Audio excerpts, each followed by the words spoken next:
Mr. Shuster, you're recognized. Thank you, Mr. Chairman, and thank you for holding this important hearing today. In this committee and for me, safety is a top priority. Across all the modes of transportation, we have to strive to make them safer because it's absolutely critical. First, just want to say to those folks that have lost their loved ones and to their families of those who have been injured, you have our deepest sympathy. But it's important to note that intercity motor coach industry, including scheduled service and charter tour operations, is extremely safe mode of transportation. In total, our nation has approximately 35,000 motor coaches that provide over 750 million passenger trips annually with a safety record of 0.03 fatalities per 100 million miles traveled. That's according to the National Safety Council. It is the safest way for passengers to move around this country. So they've had a record that's been safe. We've certainly had some fatalities here recently, and we've got to make sure, as the ranking member said, that to get those bad actors off the road. So there is room for us to improve.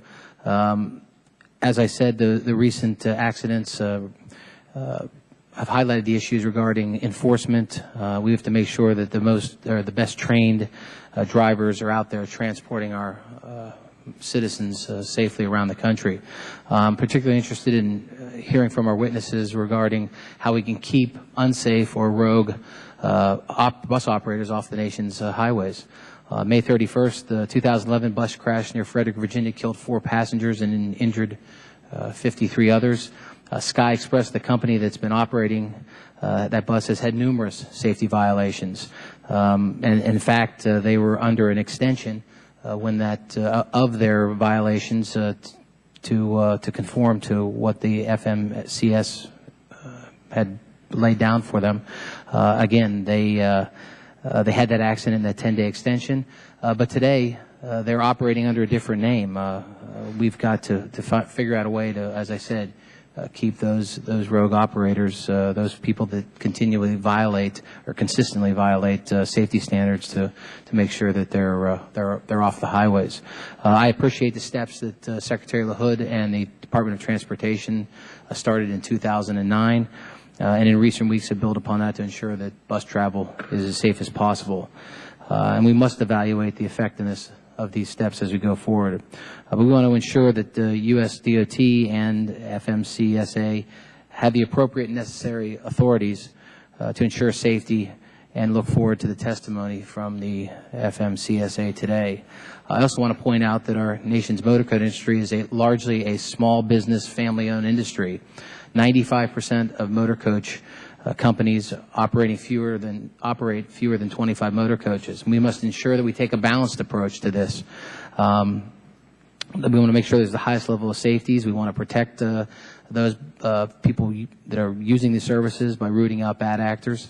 But this is a small business, family-owned industry that we can't take a broad brush and paint them all, because they're committed to making 95% of them or more are committed to making sure that they're transporting passengers in a safe manner.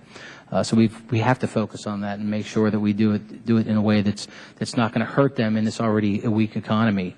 I want to briefly mention the legislation that I've proposed, H.R. 1390, the Bus Uniform Standards and Enhancement Safety Act. The legislation focuses on increasing oversight and enforcement, ensuring only the best, most well-trained, able drivers transport passengers, and improving motor coach safety standards based on sound scientific research, testing and analysis, not on emotion. We've got to make sure when we're doing these things that it makes sense scientifically. And the bottom line is that we must get the bad actors off the road. So I'm looking forward to hearing the testimony today, for your ideas, and again, appreciate the chairman holding this extremely important hearing today. Thank you. I yield back.